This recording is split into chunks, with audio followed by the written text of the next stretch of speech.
Alright, I know everyone's excited about the potential third Demon Hunter spec, but we have to stay grounded. And remember, Aldrachi Reaver isn't going anywhere. It is safe to assume that there's going to be major overhauls to classes, specs, and hero talent trees going into Midnight, but don't forget, we still have an entire raid tier ahead of us. And in that raid tier, we're going to be using what we already have. Aldrachi Reaver has been a point of contention for this entire expansion, and I can understand why. It does have its moments of being a little overwhelming and maybe a little complicated at times. But today I have 4 hacks that are going to make playing Aldrachi Reaver easier and truthfully just make your life playing WoW a lot easier. Now, I know you've seen videos like this from me, from other creators, but I promise you, this video is going to be different because it's not giving you rotational tips per se. These are things that you can tweak in-game that are going to make playing Aldrachi Reaver as the hero talent a little smoother. These are tweaks that we can make in-game to Plater that are actually going to lessen the overall brain load that we have to deal with while we're playing this hero talent. So stick around and I promise you, I will change the way you play Aldrachi Reaver forever. And you know what else can change it forever? Taking up a new career with today's sponsor, Boot.dev. Listen, I get that putting in time to learn something can be boring. No one loves reading pages upon pages of documents only to realize at the end that you didn't absorb any of it and you have to start back at the beginning. We all know the best way to learn is to do. So what if you gamified the process and turned it into an MMO? Honing the skill of back-end development has never been easier, and hey, this is a great way to start down the path of a stable career. Programmers have an amazing earning potential. According to Stack Overflow, the median salary of back-end developers in the US in 2023 was over $100,000. You'll learn back-end web development from start to finish in the Python and Go programming languages. Now, when I said this was an MMO, I meant it. You'll learn experience, levels, achievements, and complete quests to compete on global leaderboards. There's even bi-monthly boss fights where the community rallies together and gains bonus experience for each lesson completed during the event. It's like a real video game. All of the content is free to read and watch in guest mode. However, you can choose to unlock all of the interactive features like hands-on coding, AI assistance, progress tracking, and game elements.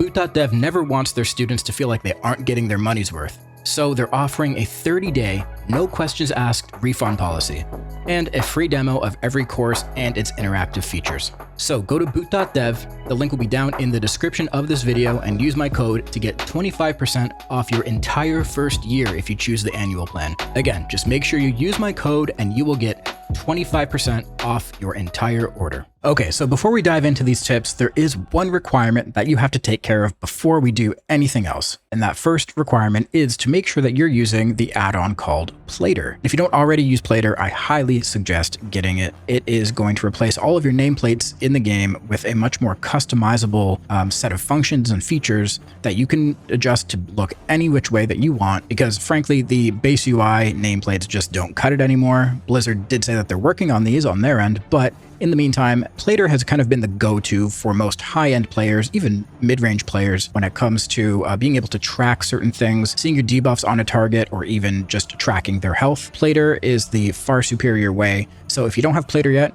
go and install this add-on and then come back to this video. Now, once you've installed Plater, you can log into the game and type /Plater. It's going to open up this window. Now, if you want the quick and easy way to get everything we're going to be talking about in this video, you can just import my entire Plater profile, and that will give you each of the different things that we're talking about today. You don't have to go through and adjust them manually. If you do want to add them manually to a profile that you already have, you can also do that. Just follow along with these steps that I'm going to outline, and you can add these to whatever profile you're currently using, so you don't necessarily have to swap the entire profile to use mine. But if you don't have a profile yet, or if you're just, really interested in getting the entire profile that I have, you can import that entire profile. So to get that profile, you'll go down to the link in the description, copy the entire string of text, and then you're going to come into this window and go to profiles right here, and then import profile, and you'll paste the string in here. You can name it something down here and then press OK. Now, once you've done that, just to make sure that it is actually loading, go to the open profile settings, and then under existing profiles, make sure you change it to whichever one you just imported, whatever you named it. Once you click on that, click close, and that'll open up the entire Plater profile. Everything will be set to go, and you won't have to worry about anything else. But now let's get on to the first hack that is going to make Aldrachi Reaver so much easier to play. So what this modification does is it'll add a border to the nameplate of whichever target has your Reaver's mark on it. And this becomes very, very useful because when you're fighting a big pack of mobs, you need to be able to see which one your mark is on, make sure you've put it on the right target, and it just helps you track that mob a little easier. It helps you see if maybe that mob's about to die and you want to move your mark somewhere else. It just helps it stand out in the cluster of all the different nameplates because, you know, right here we have 5 mobs and it's not too hard to see. But when you're fighting a pack that's between 10 and 15 different mobs, all of those nameplates are clogging up your screen. They're jumping all over the place. They're stacking on top of each other. You can very easily lose track of the one you're trying to track. So what it looks like is you just put a Reaver's mark on this target. There we go. So you can see it is highlighted in kind of like neon green. It does kind of blend in with these yellow nameplates. So let's go over here to one of these target dummies. And you can see it a little bit better here. So it just highlights the nameplate in green. So you can, you know, be fighting these guys over here and you can just keep track of whichever mob has your Reaver's mark on it. So like I said, I found this to be really, really useful when you're fighting a big pack of mobs. The nameplates can get lost in the mix. I've also added something similar with Essence Break. So when you press Essence Break, it puts a debuff on the mobs. That debuff on the mobs lasts for 4 seconds. It's a 4-second window to do your damage inside of. So an easy way to track that is you could press Essence Break and look at the debuff on top of the nameplates, or you can look at what I've added here, where when we press Essence Break, it puts a purple highlight around all of the nameplates, and then when it falls off, that purple highlight goes away. So that's just an easier way to actually track and make sure that you have hit all of the mobs you intended to hit with your Essence Break and you didn't miss any. I think you'll be surprised once you start using this to see how many times you actually end up missing your targets. Again, you can see this by just looking at the icon over their nameplate when you put Essence Break on them, but it's a lot easier to see when they're highlighted in purple. So if you want to get both the Essence Break highlight and the Reaver's Mark highlight, you can download the entire profile, or you can just download the mod script and you can import that. So if we go to modding, right here, this is from the Quasi debuff border color. Again, I should shout out Quasi because this is a feature that he put into his player profile, but I've customized it to work with these specific abilities. So I'll have an import string for this specific script. Again, go down to the description of this video, copy it, come back here, and then once you're ready to import it, click on import mod, and then you'll paste the string in here, click on OK, and you'll be good to go. If for whatever reason it doesn't work, you can come back and just look at my settings here. You can look at the spell IDs and just make sure it all matches up. And there's no reason why it shouldn't work, but if you're having trouble, just reference your settings to this one, maybe re-import the script, and it should work. Okay, and hack number 2. This is a really important one, actually. I don't know why I didn't do this sooner, but once I did, it helped a ton. So what we've done here is we've turned on the actual health values of the enemies on the nameplates. So you can see this target dummy here has 61.97 million health, and the one beside it has 30.99 million. So what that means is you obviously want to keep your Reaver's Mark and your Wounded Quarry on the one that has the most health, because it's going to live the longest. You're funneling damage from the other enemies into the one with your mark on it, the one that has the most health, so you're actually getting decent value from your funnel. If you were to put it on the low health mob, this mob will probably die before this one, so you'll have to reapply your mark afterwards, and it doesn't make sense, right? You want to have your mark, your funnel target, to be the highest health mob. So how do you do this? Go back into Plater, and then click on Enemy NPC. And under this column here, Health Information, you just want to check Show Health Amount. Now before, I was playing with just the percentages. I was only seeing 100% and 100%. That's not exactly clear as to which one actually has more effective health. They're both 100%. If we turn on the health amount, the total health amount, now we can see that this one actually has double the amount of health as this one. So hack number 3 is going to be a MOUSEOVER macro for Throw Glaive and Reaver's Glaive. Now, you might already be using this, and that's great, but if you're not, this would be a great addition to your kit to actually help you utilize your glaives a lot smoother. So why would we want to do this? Well, let's say we're fighting this guy over here, and we have our Reaver's Mark on him. And he's our funnel target, right? He's our funnel target. So we're doing damage over here, but all those other mobs are being held over there, and we want to be hitting them. We want to like actually funnel damage off of them to go into this target.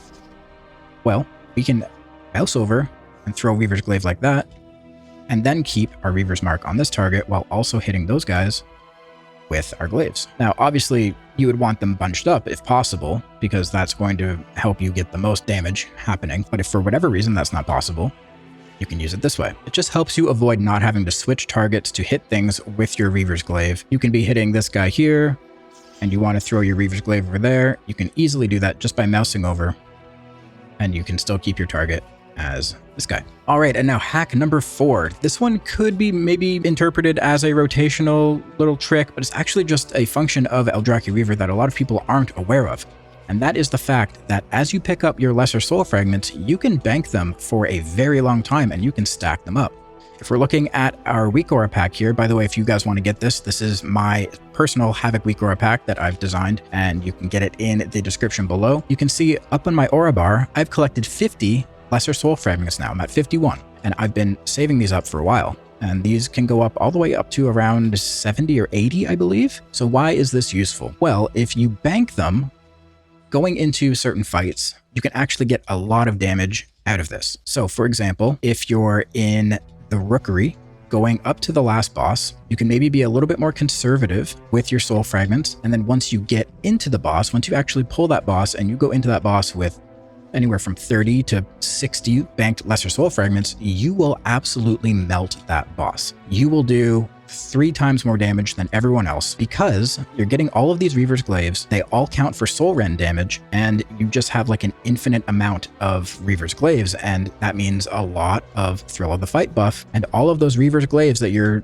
sending consecutively are being buffed by Thrill of the Fight. This can also be good on a raid fight like Vexy, for example. If you bank your souls before the ads come out, before the intermission phase, you can end up doing a lot of damage there as well. So how do you make this happen? Well, you do have to be a little bit more conservative with spending your soul fragments, but you also have to be aggressive with actually earning them. Don't forget that using Chaos Nova in a big pack of mobs can spawn lesser soul fragments. You want to be using your sigils on cooldown, so Sigil of Flame, and don't forget a Sigil of Misery can also spawn a soul fragment.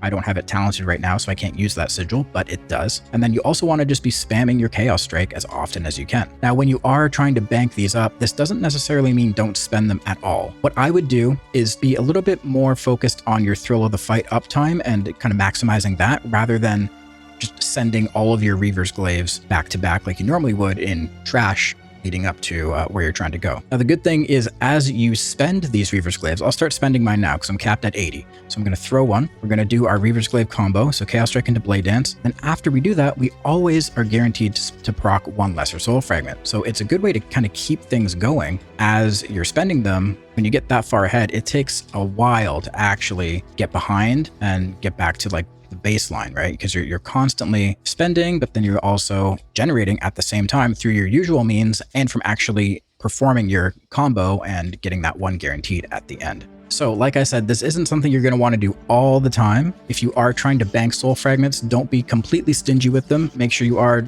spending a little bit because you don't want to completely into your group as you're heading towards the boss or whatever. But just remember your tools to actually generate them, which is your sigils, Sigil of Flame, Sigil of Spite, Sigil of Misery, Chaos Nova, and Chaos Strike. Okay, so there you have it, guys. 4 hacks that are hopefully going to improve the way that you play Aldrachi Reaver now and in the future for the next season. Now, just a bit of housekeeping before we end the video here. If you guys are interested in joining my community and learning more about Demon Hunter, whether it's Havoc or the new 3rd spec that may or may not be coming in the future, join my Discord. Link is down in the description. You can ask questions. We always have cheat sheets there going into the new season where I give you the builds and a quick summarized rotation. It's basically like a little infographic rather than going on a website and reading an essay on how to play the class. I give you a little picture, a little infographic giving you everything you need to know. So we'll have that going into the next season.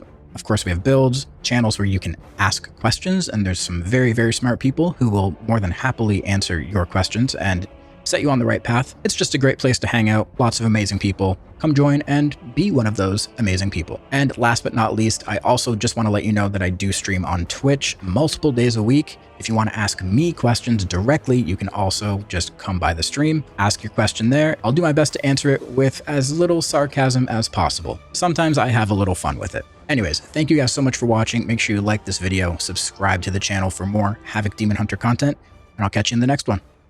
Peace.